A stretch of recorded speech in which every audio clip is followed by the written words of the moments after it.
Well, this is a sad day because you're almost done with your education on solving systems of equations. I know it's pretty emotional. And we're going to end this with things that you may have run across occasionally as you were going through this section. Um, and that is unusual solutions. A more particular math term would be not a unique solution.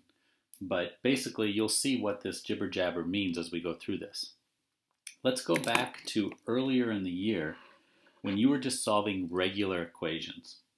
So here I have an equation that you would have been solving earlier in the year. You go through all your steps and you're trying to get x by itself, and eventually something weird happens.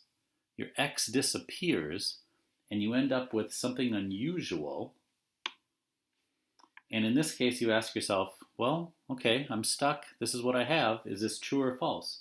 If it's true, then you have infinite number of solutions, meaning there's an infinite number of values you can plug in for that x that will make that equation true. I made up a different example, looks similar, but it's different.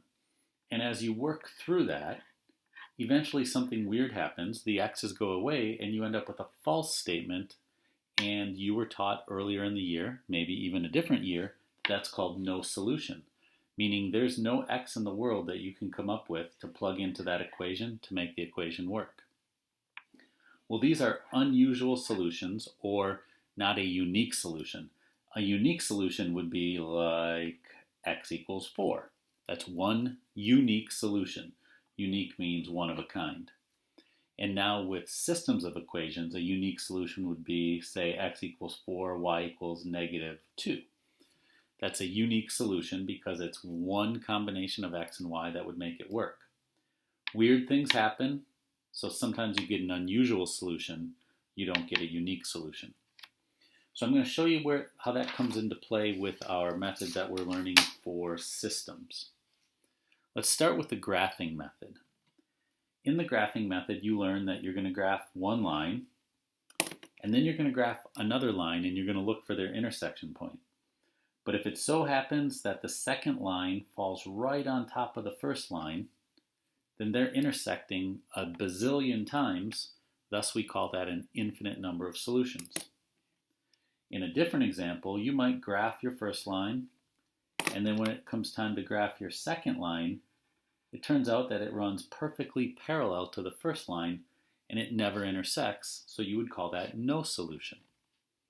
Perhaps you ran across these as you were doing these types of problems, but since the graphing method looks for intersection, if it intersects a bazillion times, you have a bazillion solutions. If it never intersects, you never have a solution. Well, let's move on to the not graphing method, which is substitution and elimination. In a case like that, we're not going to work out a problem because you would just be going through your steps for these types of methods, and you're doing your work, you're doing it expertly, and then all of a sudden, boom, something weird happens. It's the same weird thing that would have happened earlier in the year when you were working with regular old equations. Now it's just happening in the systems of equations, but check it out. Boom, something weird.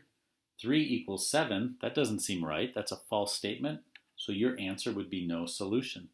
Doesn't matter if you're working in substitution, elimination, or even something from earlier in the year. If you get something that's false, it's no solution. Same thing, you're doing your work and all of a sudden something weird happens, but it's true. Doesn't matter what method you're using. If it's true, it's an infinite number of solutions. That is the end of your systems of equations education, except for maybe some word problems. See ya.